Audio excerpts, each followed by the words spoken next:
我初中的好闺蜜刚刚结婚了，还有30天她就要办婚礼了。为了她婚礼当天能做最美的新娘，我早早的就给她安排好了健身教程。可是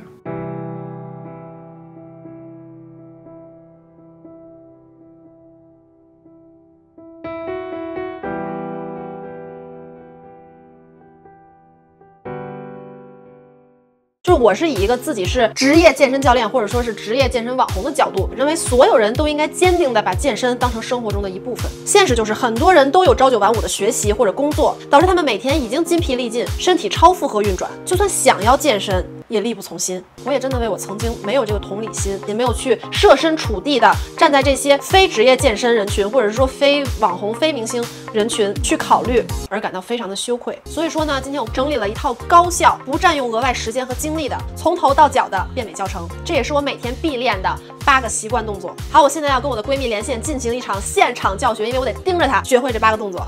滴滴滴，呼叫。给大家介绍一下啊，我初中的闺蜜，她还有15天举办婚礼，就我现在就开始教你吧。婚礼那天我保证你至少变美1.5倍。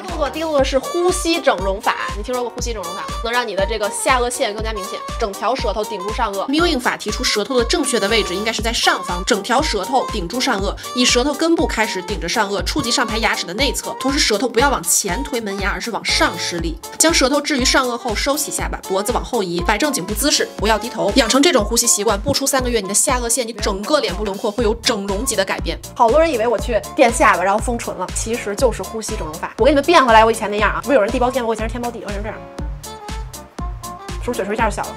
这坚持了1年多了，现在我的呼吸一直是舌头贴住上颚。不要咳了好吧？就坚持这个呼吸方法。第2个就是开肩美背，矫正驼背，要用到这个泡沫轴，要放在这个肩胛骨的位置，就这么躺在泡沫轴上，把手就这么放在这儿就可以了。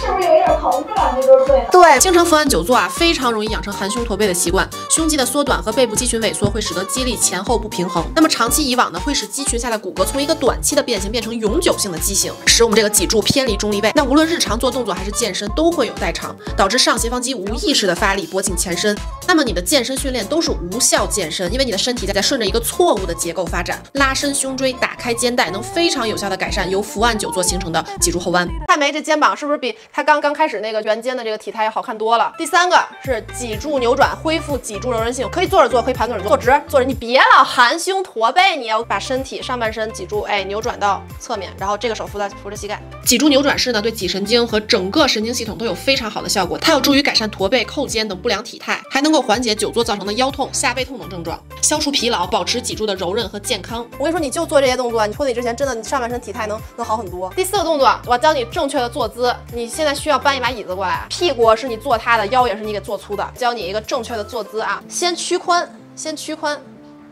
对，然后屁股坐在椅子的1/3处。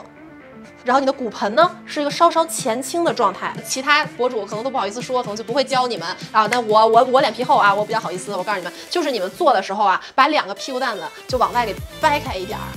就是往外这么掰一下，对，骨盆呢要呈一个稍稍前倾的状态，让你的腰椎顺着这个生理曲线向前凸，挺胸收下巴，两侧肩胛骨向后收缩，同时大臂稍微外旋，让整个肩带打开，同时肩胛骨下移，尽量让肩成一条水平线。先屈髋，对。你看我先屈髋，然后掰2下屁股。对，你准备做的时候再拍，你别一起。你看我那期视频，真空腹那个视频，真空腹训练啊，是因为之前在外网爆火，所以我之前跟我的朋友美国运动委员会的运动矫正导师贾万啊一起出过，然后在国内也爆了，并且收到了非常多的好评反馈。这个真空腹训练呢，是业内公认最有效的缩减腰围的等长收缩训练，也是潜水运动员的练习心肺能力的训练，同时还能帮助产后仙女仔修复腹直肌分离、骨盆底肌收缩。所有的气先给吐出去，所有的气把它吐没了之后，然后你就找那个你哭的时候那种抽气的感觉。就是你不能呼吸啊，你屏住气，就是把肚脐眼去找你的那个脊椎，找你的脊柱，这么吸上去，然后气吐干净。它最大的优点是什么呢？只要你是空腹，那随时随地在哪儿都可以做。然后你记住，你做的时候啊，骨盆是一个后倾的状态，不是这样，是后倾的一个状态，用肚脐眼找这个脊柱。减肥大家最应该关注的就是腰围，因为腰臀比是最重要的衡量健康的标准之一。很多人都去关注体重啊、BMI 啊，但这些的数据它经常会因为各种各样的因素影响而不准确。所以说，如果你没有体脂测量仪啊什么的，你最保险的就是关注腰围。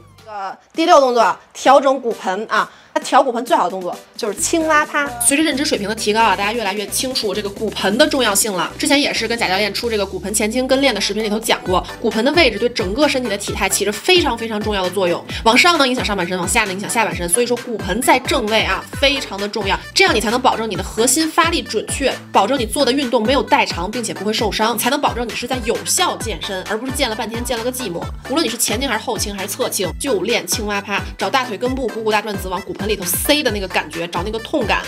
每天就这么调整3到5分钟，能帮助你的骨盆回到正位，减少代偿，恢复体态。下个动作是小腿拉伸，能够让腿型更加的好看，还有能缓解膝盖疼痛，因为我们膝盖疼痛往往是由于小腿后侧紧张，还有这个髂胫束紧张造成的。站成一个这个丁字步，然后后面这个脚往左边撤，整个全脚掌着地。好，保证你后面这个全脚掌着地的情况下，弯前腿的膝盖，这个手叉腰对，然后往后稍微仰一点，小腿的拉伸感能感觉到吗？上期瘦小腿瘦脚踝的视频讲了啊，如果你的脚踝、你的这个骨骼不在正位上，你无论是做运动也好，你打瘦腿针也好，真的都没用，因为你的身体是会顺着这个错误的结构发展的，会因为你错误的走姿、错误的站姿、错误的发力方式而很快回到以前的样子。小腿拉伸呢，还有脚步训练，并不是说能直接瘦腿，而是通过放松紧张的肌筋膜，调整改善脚踝和膝盖的错误位置，让你的结构回到正位，让肌肉按照正确的运动链发力。初中我的很多都烂摊子都是他给我收拾的。甭说我们年级，就整个学校，初中加高中让他没完没了。2个男的为他打起来，我们班的篮球队的霸主跟6班的一个扛把子，就为他们打架了，在操场上打，操场上打完了，他就往校门口还得打，就是这女的，就没完没了为他打架。他呢也不做一个决断，当时啊我就不行了。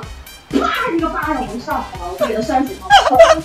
当断则断，不断则乱。就我为什么会那么感谢他？就当时咱们初中，我2009年、2010年，我11年前我就是个海王，我是个渣女。他当时站在校门口，就是啪扇了我一大逼斗。不要当渣女，也不要当海王，因为会遭报应的。基本没谈恋爱了都，现在都没有遇到一个好的。前世你渣人家，后世就是人家渣女。对，我要是一直这么渣下去，我现在肯定就是一个就不是个东西，这一辈子就是在遭报应的这个结局中度过了。你拯救我，我现在来拯救你。最后一个动作啊，矫正脚踝的位置，就是练脚的一个动作，脚勾脚。着地，然后屁股坐在脚上。脚部训练是非常基础、非常重要的东西，就像一个大楼一样。你说你地基都打歪了，你这钢筋都是歪的，你上面能正吗？所以说你脚要有问题，有什么内外八字啊、扁平足啊、足弓塌陷呀、这些导致的超柔型腿翘腿外翻这些问题的，一定要从最根本的练起，要治标治本。你把这个最根本的问题解决了，减脂啊、其他的上身的体态矫正啊，才是有效训练。祝你新婚快乐！我是这辈子是不会结婚了。你想参加我的婚礼，咱们就试试下辈子投胎再做姐妹。你这辈子不可能，你挂吧，你挂吧。虽然说作为一个专业的健身教练，我还是非常鼓励大家每周至少保持150分钟的中低强度运动，来维持基础的身体健康和身体机能。但是我相信每一个专业教练都不会让一个身心俱疲的人去运动。在你感到疲惫不堪、筋疲力尽、身体枯竭的时候，你唯一要做的只有休息。希望屏幕前的你们跟我一起把这8个动作养成习惯，不用大张旗鼓做什么大动作就可以悄没声的变美。希望大家无论是为了生活还是为了工作，为了这个社会发光发热的同时，千万不要放弃提升自己。于是我发起了一系列这样的便携式变美作战，让我们一起唤醒生活，唤醒自我，每天变美一点点，每天闪光一点点。不要忘了1键3连，爱你们 ，peace。